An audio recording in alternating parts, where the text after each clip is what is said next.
Okay. All right. 'Cause So all right. I'm Let me do using that. I'm using IDA for mine, but at least for the concept of where to grab the memory, it's kind of like how you guys were talking about before.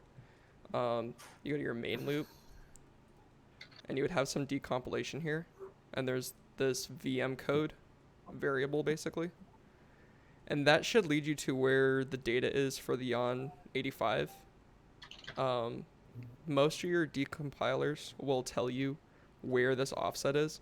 Don't If you're using IDA, it's not this guy, but it's what this value says down here. It's 4020, or at least for my version it is. And looking in the disassembly, you can see, or not disassembly, but a hex editor for the program, which I think Binary Ninja and Ghidra both have, or they should at least. It'll show you that the data ends at 42E3. 42E3. Oh, okay, Or at least okay. for this one. At least it'll show you, like, this will be where the ending part is. Binary Ninja will usually segment this off too really nicely. So instead of having all these question marks like IDA does, it'll just chop it off right here. Yeah, mine does not show that. Mine just shows a whole bunch of hex characters, and it's like a whole list of them. Right. So then that's where you can usually kind of check, I guess, to see where this might end, where you'll see like there's some characters, or some bytes, and then it'll chop it off with 3 zeros. And from just looking at it, I'm assuming that that's some sort of padding or some way to basically just say this is the end of this code. Yeah. So Mine chops off with 2 zeros. All right. Mine does too. All Okay, right. so that's normal. All right. Yep. So it's probably 2 zeros, and this is like one instruction or something right here on those three. All right. So we know where our start of our offset is. We can, if depending on the decompiler you're using, you might be able to, so like in IDA here, you can highlight these and just right click and then save to file. But if you're using, say, like Python, you can say your offset. So I'm using the IPython tool. With bone tools? No, so IPython is the basically command line Jupyter notebooks. Yeah. Yeah. I didn't know if you're using bone tools with it. Okay. No, I didn't load in Pwn tools or anything. So I'm just setting the offset. I'll say that's 4020 and hex. Make sure that's set. And then my read to. And I'm just going to set that to whatever this address was here. So in that case, that's 42E3. 0x 42E3. And then I'm going to read in the file. So I'm going to say data equals open. And there, you can either seek it, so you can seek to that point and then read in the data, or you can read in all the information and parse it somewhere else if you want to do double that. That's up to you on that. But I want to read in as bytes. And then I'm going to tell data to .seek to offset. And we can double check if that's the correct value that should be at that offset. So we're looking for a hex 85. So we'll just hex for data.read, and I just want to read 1. All right, that makes sense. So it should be 0. Well, actually, I'll need to re-import this, reseek, and then data 10. 0x85. Cool. So that's the right offset. So we got that right, and we won't have to worry about starting off weird. And then we can say this val.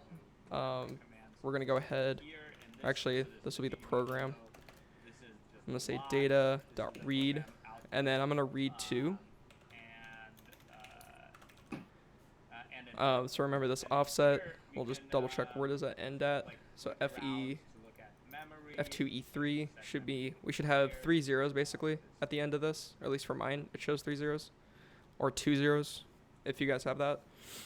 So I'm going to say read to, so it's going to read in the read to amount bytes, which actually, I take that back. We may not want to do that much. We want to read the offset difference. So we'll say read to minus offset, and the reason for that is just, it's the amount of bytes between F2E3 and F020. So we'll look at prog, and we can check that we actually have 2 bytes right here. So it looks like I accidentally chopped off 1, which makes sense. I should have been inclusive of that offset. So we can just say, we can adjust that from what we see in our decompiler and just add a 0x or x00. And then this prog should be all of the data from our Yon 85. And then now we can probably write that to a file.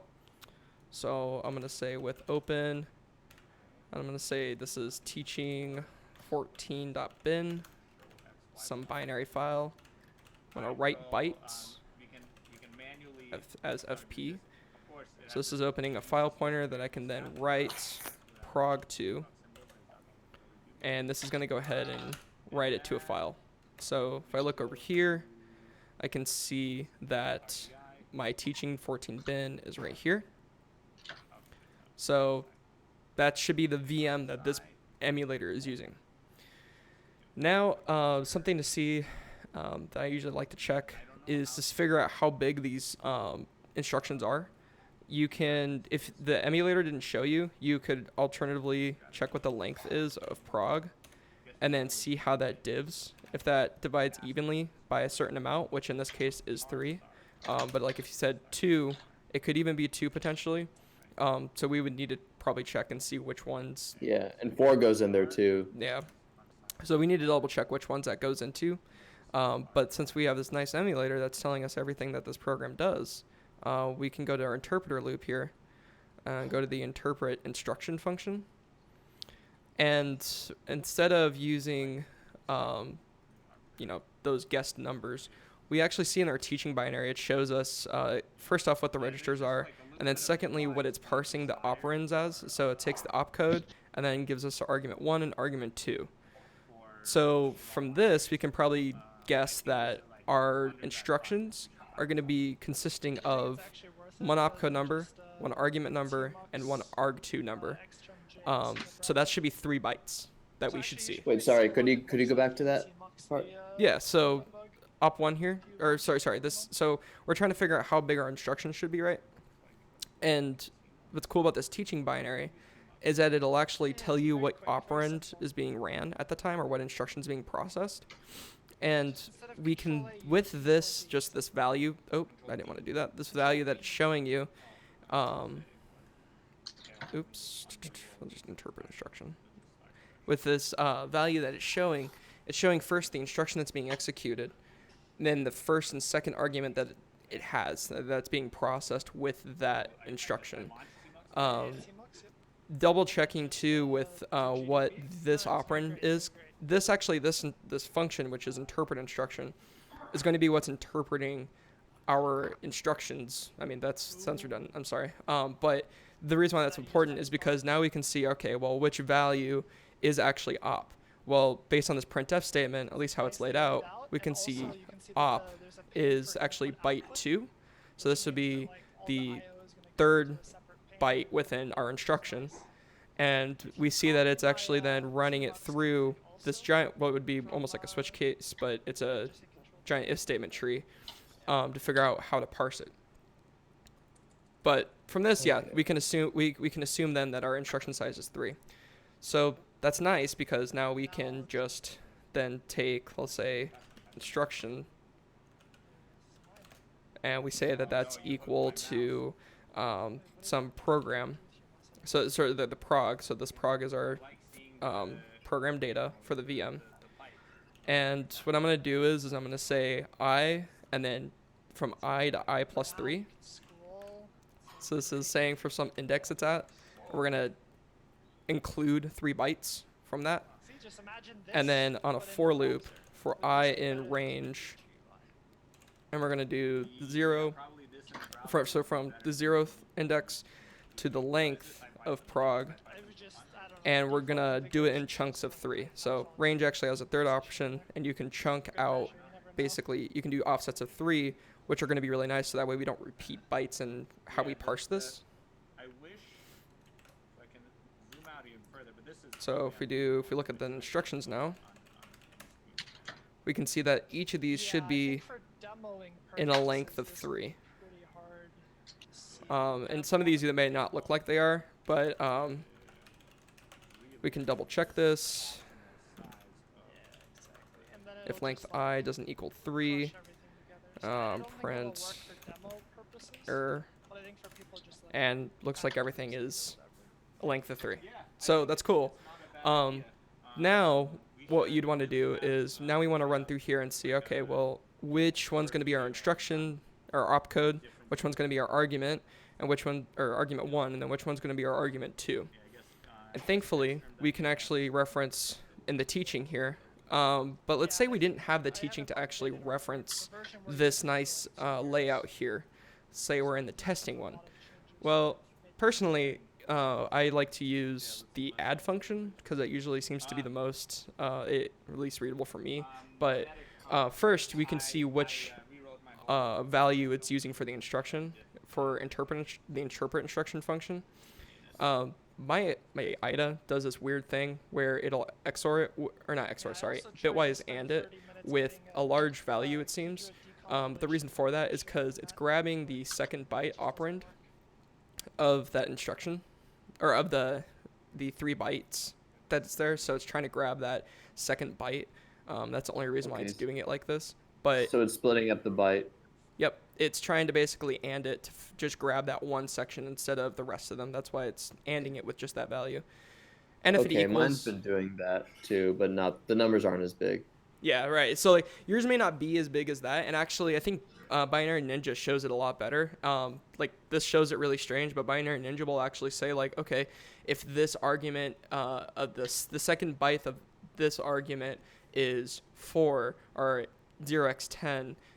So it shows it a lot nicer in Binary Ninja, but that's effectively what you're looking at here, is you're trying to figure out which value is it grabbing, and in this case it would be the second byte, and in Ninja that would be, it would say like a argument 1, or I guess it would be argument 2 in this case.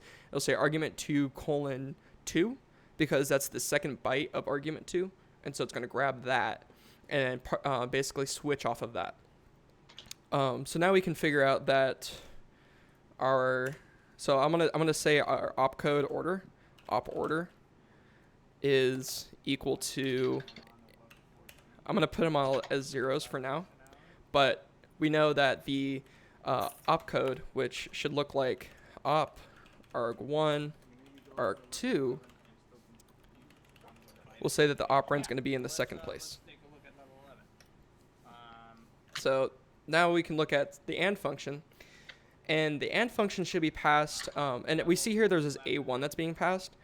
Upon further inspection, you'll see that this A1 is actually passed as the first argument to the interpret instruction, and it's a different value than this A2 as far as type-wise. That's because it's your memory, which we can double check that with back to the interpreter loop. We can see that this A1 is also passed to the interpreter loop. Pulling back one more layer, we go to main, we see that it's being passed the memory that we copied the VM code into. So this is the memory that we're using for the entire program. Your decompiler may say it's some weird size. Mine says it's 1024. It probably isn't 1024 from how I've been playing with this. I've noticed that it's probably not. So that's something you might be able to look into. Don't always trust your decompiler on what it says for memory sizes, but as far as for the flow of how things go, that's usually pretty spot on for that. So going back in on this, we're going to go to the add function. And we see that this argument right here is still passed. So we have our memory and then our second argument, which should be our instruction that we're looking at. And we see that it grabs, we have these 2 describe registers here. Those are specific only to the teaching binaries, so I'm going to skip those. I'm going to check then, okay, well, what arguments is it grabbing from this passed in instruction? Well, it looks like it's grabbing, so this high byte in IDA is referring to argument 1, or at least for the byte 1. And then whenever it just passes in, and I think, yeah, actually, I'll say, and I think Ghidra does a similar thing too, where it'll dereference or offset the value if it's not referencing the 0th index of that instruction. So like this, instead of showing high byte, it would show like A2 plus some offset, and then that would be dereferenced. But otherwise, if they just pass the actual value, that's usually just meaning the 0th index of that byte. So those 3 bytes, it would be the 0th value. So from that, we can basically then gather that our second, because this should be second argument, and always use comments in any decompiler, disassembler, anything you're doing. Comments will help a lot. So this would be our first argument, and this should be our second argument. But now this means that our first argument is going to be in the byte 1 position, and our second argument is going to be in the 0th, or the byte 0 position. So we can come back here, we can write it like this, and 0 will stay 0. So that's really nice. Which then this should order our bytes now. Whenever we start referencing, and I'll show you how I went about doing that with this in a sec. We need to figure out now what our instructions that we could have are, because this is going to be very important to actually parsing this. Right now I'm going to just make this output as a disassembly just look like this basically. So it's going to print out the opcode, what the first argument is, and the second argument, and that's all we want to do. So figuring out what the first and second argument are going to be easy breezy. What we want to figure out now is how do we parse this opcode. So what we can do is we can make a nice little dictionary. We'll say this is our instructions, or ISTRS. Actually instructions is what we call the unparsed ones. So I'll say I'll just inst for now. I'm gonna make this a dictionary. If you're not familiar with dictionaries, you're about to be. They're really helpful for this for Python. First instruction that we're gonna look at, we have IMM. Actually, in order is IMM add STK, which is stack, STM, which, if I remember correctly, is setting multiple registers usually. LDM is some sort of load. Usually, anytime you see LD, it's load of some sort. Compare. Is a set memory. Oh, probably, yes, set mem. Sorry, I apologize. Probably is a set mem of some sort. And that, yeah, you're right. That makes more sense now, actually. And then LDM is going to be some sort of load. CMP is some sort of compare. And then jump, it's going to jump. Most of these instructions are going to work similarly to how we've known like x86 to work, right? And you can also verify this yourself, but for most assemblies or anytime you're trying to disassemble or understand what this machine's doing, if it's Turing complete, and the meaning that you could basically run it in a loop and it'll be able to process stuff and you could just do basic arithmetic with it, most of those will have some sort of similar functionalities in some way or another. And so for this, for example, since it's directly just telling us this is a jump, this is a compare, this is a load, you can assume that these probably act the same way an x86 instruction may load, but the syntax is going to be very different. But as far as jumping, it's going to go to a different instruction or a different address. It's adding 2 values probably. An immediate, it's probably a loading some immediate somewhere. And of course, it's going to be your responsibility to figure out how it's doing that. But let's go ahead and start making this template. So we'll say this is IMM. And then this next one is add, if I wrote that right. And STK, STM,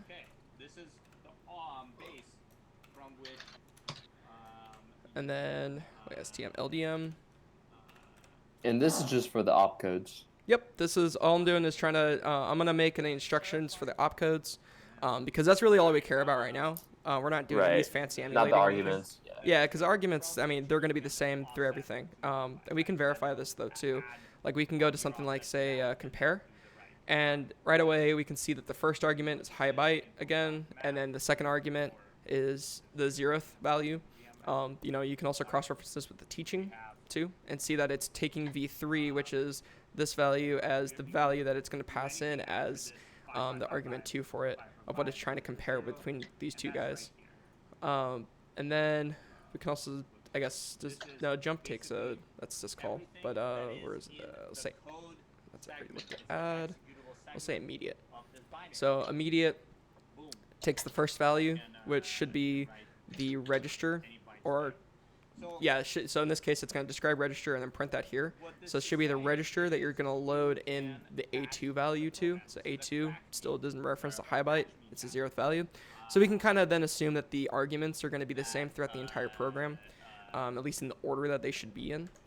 Now, this is not to say that it will be different, or it'll be not different between different challenges, because that definitely is the case. It'll be different between each challenge. Which is why maybe if you're making a disassembler, it might be nice to make like a dictionary like this where you can just go through and quickly change values and then just re-disassemble the program. So I'm going to do jump, and then sys. So cool. That should be all the values that we have. I'm going to go through, add these colons. This is what we're going to need for our dictionary. We've just defined our keys. Actually, I take that back. Go the other way. Totally just jacked this up. We've just defined our values. Is actually what we've defined, but now we need to define our keys. So we're gonna go ahead and define. Then it's determining what bytes in that sequence correspond to add and okay. Yeah, the correct if it's immediate, add, stack, whichever one for that. Looking at the IDA decompilation, again, it has this weird 0x400. If yours does this too, I haven't looked too much at Ghidra for this, but if Ghidra does this as well, you can assume that the larger value, or at least the one that has more zeros, is going to represent, you can basically chop off I think 4 of these zeros and just leave that alone. And anytime you get 4 zeros like this, then that means that your value is just 0x4. If you chop off 4 zeros here, value is 0x10, and so on. But like I said, if you use Binary Ninja, it'll be pretty straightforward with you. Just say, all right, this is 0x4, this is 0x10, this is 0x80. Well, with Ghidra, it's I'm just saying ands with 2, 8, null character for some reason. 1, 0x10. It's kind of weird. It's like a mixture of hex and not hex. Yeah, I mean, you'll see that. Some of them may represent it as hex and not hex, but it's usually whenever it's a value of 1, I believe they'll represent it as a non-hexadecimal character and represent it in decimal. Okay, I guess as long as it's less than 10, then it'll probably be represented in decimal. That makes sense. Yeah. Because it's the same. Or okay. hex 10. Although null is weird, though. I don't know why they're showing the null character. But that's 0, right? Is it just 0x00 that they're showing, or do they just say null? It's literally local 18 is less than quote \0 quote, which is a null character. Oh, yeah, that is weird. That is just 0. If it's showing \x0 and then 0 after, 0x, /x00, that should just be 0 as far as I'm aware of. That is really strange though. I couldn't speak for what that might be doing. Actually, it's for the stack, interpret stack, and mine. For interpret stack on yours? Yeah. Like I said, every module has a bunch of lectures that are online and available. You can just click through and then go, I'll try to open this up and see what it looks like on mine. Do you have all the options flipped on? I did. I put up all the options. All right. So I just did select all. Go to our challenge instance. Actually, no, not open project. I want to import file. Well, these 100 are just, there are a lot of different levels with multiple variations of challenges per level that you can use to practice your skills. There's a global scoreboard. This is super helpful, by the way. Thank you for doing this. Yeah, it is. ASU races against students at ASU race against each other. If I'm breaking my thing up into threes, Mm-hmm. it looks like there are 2 columns that could possibly be my opcode. Yes, you're right. Or actually, it should be 1 column technically. That should be your opcode. Yeah, one, but basing off comparing them to the values they have in the big if statement. One could be they could both be. One could be opcode or the other could be opcode. Not sure which. So I think I know what you're looking Oh at. wait, never mind. I figured it out. So just to 70. Sorry, go on. Oh wait, never mind. I haven't completely fixed it yet, so that could just be my third column, which I know for a fact is not my thing. All right. All right, go I ahead. think I know what you might be thinking of. So the values for your registers are using the same numbering scheme as Yeah. your instructions basically, and this is more prevalent when you start dealing with 17 and 18. You'll start seeing that more so. I mean, if you don't notice it already in 14, but they use a very similar numerical scheme. Just one goes a little bit higher on the values, the pool that it takes from. So you just yeah, you see what the emulator is doing more so, and that'll help you determine which one's your opcode better. All right. I totally worded that really weird too. Main. I think I understand what you're saying. Okay, cool. Interpreter loop. Interpret instruction. All right. Oh. Let's see. This is interpret. Yeah, that's what I have, something like that. Pretty much the same thing. Although, can I change what this actually? This course is created for. Well, I guess as long as it's 0, then it doesn't really bother me. Arizona State University, what we're looking at doing for the future is creating like an earlier stage course that'll teach you, go through the fundamentals that we expect everyone to already know, that we just review at a very high level. But, I think the course. Yeah, because it shouldn't be just straight 0 though. This is a weird thing. C programming and I wonder. Oh, it should not be. Yeah, well, no, because 0 will just make it 0. Although, it might be 0. I haven't seen that, at least in mine.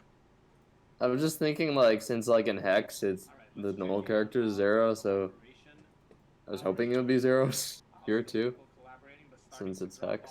Yeah, it's Hex 0 as well. And this is also taking C stack instead of just straight param2. Param2 shifted over 0x10. Why did they do it like that? That's so weird. Alright, that makes sense because they want to grab that. Pull that over if it's less than.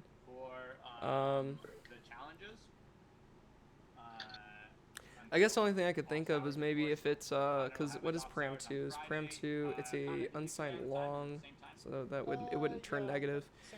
Only thing I could think of is because it shifts us over 0x10 times, so it's shifting 16 times, and then checking if it's less than 0. That might be what the value it's switching on, potentially. Wait, so if it's... No, that's values right here, actually. Never mind. This is also the case where I would also double check this with another tool. Like, for example... Binary Ninja? Yeah, Binary Ninja. Because this is... is yours also saying that it's like something... If something is... less than 0. Mm-hmm. I have that in Binary Ninja. You have that in Binary Ninja? Yeah. Hold up. Are you using the web one? The web version? Yes. Yes, okay. Let me go. Clicking interpret instruction. I think it's just like, I think that one's usually the one that's like OX80. Just start processing. Like, could we like skip over this part? Yeah. 'Cause I think everyone can figure that out. Like, Yeah, on their Yeah, own. I apologize. Yeah, Sorry. no I problem. was trying to figure out why that was doing that. Yeah. So Yeah, no. we can skip over that. But yeah, then we can just go through here. So this would be, so OX4. So just going through here, and OX0. Then OX80. I'm just doing this the same thing I was talking about before, how I'm just looking at which one's the case here. And then OX1. This is OX20. Okay. So this should be your dictionary that you're using for that, or at least for what I have for mine. You don't have to use this one. But that's what I'm using. And now what we can do is we have our instructions, and just double check that I didn't overwrite that or do anything funky with it, and our insters. Dang it, when you activate the teaching, it tells you what it is. So you know... Yes, the teaching will tell you. All right, cool. So now we're going to go ahead and for instruction in or for I in instructions. So this is going to iterate over each item within instructions. I'm going to go ahead and make a print statement. Actually, I'll define this a little bit better. We'll say op equals, and I have that array that I made that was this op order. So op order is going to op order is going to define which byte is going to be op arg1 and arg2.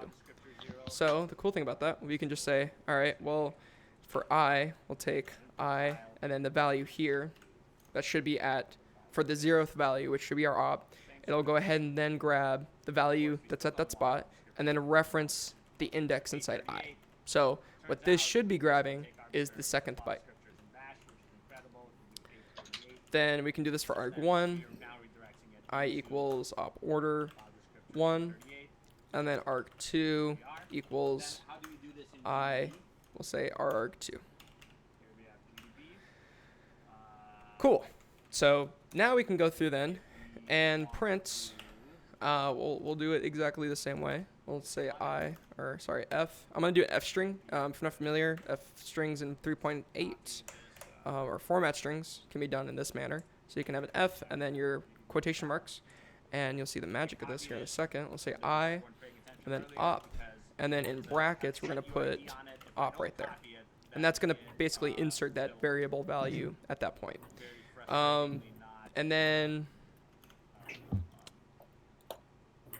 yes, I didn't parse op yet. Actually, I take that back.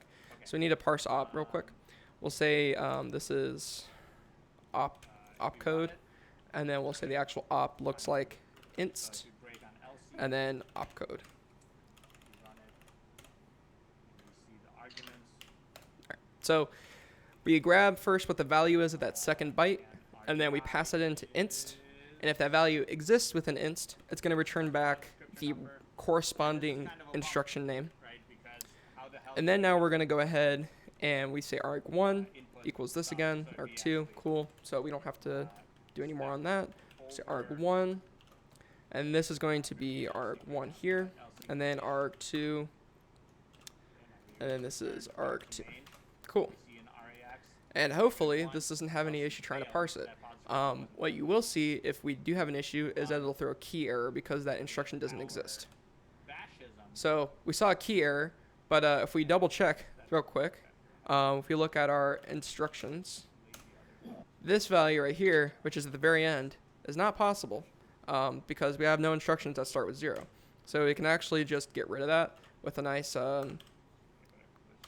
colon -1. This will just chop off the last value at the end, and we just got to reset instructions to that.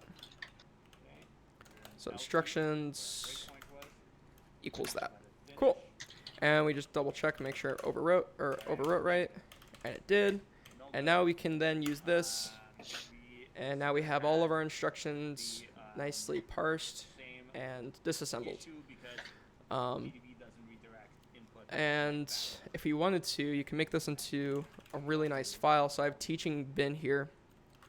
So if I'm going to say disass.py, because maybe you don't want to run this in IPython every single time. This part up top is optional. And then, so I'm going to say, I'm going to import sys. This just makes it nice. If you want to do it by the command line, we can say bin file equals sys.argv1. And then we're going to read in VM data. We're going to say data equals open bin file dot read. We're going to read everything in. Sorry, what is the $sign? The $sign is nothing. Sorry, this is my Vim. Okay. It just shows that that's the end of the line. I apologize. Then we're going to go ahead and parse. So we're going to split up bytes. And this is going to be where we say our instructions equals our I colon I plus 3. And really for I in instruction, or sorry, I in data. And really, you can just go to IPython here, since we already wrote half of this, or most of this. We can just go back here and figure out where we read that in at. So we can say our instructions right here. I renamed that to data. And actually, I misnamed that here, data. But this would be prog, for example. And so now we have that parsed range length 0 or length data. We'll say that from 0 to length data like we did before. Of course, I had to rewrite this because I wasn't thinking. So yeah, so we just run this from 0 to data. We still instructions, and since we have our dictionary, we're gonna head. And I always like to define these at the top, just so it's easier to rewrite later. Let's put that there. And then over here, we have our for loop, which is going to be this guy. So this will be disassemble. And we'll go ahead and just throw this in there too, just so we don't have any weird key errors. So just reviewing real quick, we have our dictionary right here that's going to help us run through the instructions and parse. The one thing I did forget actually is the one that tells me, where's an op order? This guy. This is also important. We'll put that at the top too, because this will also change. So then, yeah, so we have our instructions. They're going to tell us how to parse, tell us what order then the arguments are in. We're then going to read in what the user passes as the bin file, and then we're going to read in all the information from that. We're going to split it up by 3s. Now we're going to remove that last index because it's probably 0s if we read it in as 0s. If you didn't read the last 3 as 0s, then don't do this section right here. So I guess this is if lagging 0s. And then we're going to go ahead and disassemble it. So we're going to go for every item inside that instructions list. We're going to grab then the byte that we defined up top in op order as the op. And we're going to place that in OPC. Then we're going to go ahead and use inst, which is our dictionary here, pass in the value of OPC, and it should return back to us one of these values, because we're passing in a key, and we should get a value. We're going to throw that back at op. Op is going to get that. We're going to also then set what our arg1 and arg2 should be based on our op order. And then we're going to go ahead and print that out into this. Alternatively, if you wanted to, you could just print this to a file, but you can also do that with just bash redirection too. So we're going to WQ that. And I'm going to do Python 3 or Python, depending on how your environment's set up. And what did I write that as? Is it interpreter or disass? Okay. Python. My fishbrain memory didn't help me. Teaching 14 bin. So that's my arg1. And we're going to go ahead and enter here. And, oh, shoot. Hold on, where is that at? Oh, I didn't define the type, sorry. So you want to make sure you're reading as bytes. That's actually the other important thing here. So read bytes, and we'll do .read. Otherwise, you're going to have some issues like we just ran into. Now, it will disassemble everything, and we can see every single instruction that's being processed in that program. If you instead do not like seeing decimal values because you are a elite hacker and for some reason that is better for you, which in my opinion, because most decompilers will show it as hex, it's better, you can run through here and you can define each of these values as hex instead. So you can say the hex representation of this integer, because it'll more than likely be an integer value that it'll pull in for you. So you can just say hex, hex. I'll go ahead and rerun this. And now all our stuff is a hex representation value. So when we're looking in, say, like Ghidra, we can see, okay, well, this value, that's this argument or something, might mean it's actually going to be this syscall, or it's going to be this register read or write that it's going. So we can immediately say, like, okay, well, if we look at IMM, for example, OX8, well, I don't know what OX8 is, but if we look at like read register or write register, if you're not in IDA, it'll show you the right representation for that register. So yeah, that's how you go about at least writing the disassembler. Hopefully that helps get most of you started on it. That helps a lot. Like, I think I have a much better idea of where to proceed. Cool. I'm glad I could help you guys. Does anyone have any questions or anything on any of that, or something I missed? I guess we still have to ask Jan if this could be saved, right? Yeah. I have the video. So if anybody wants to ask him at all.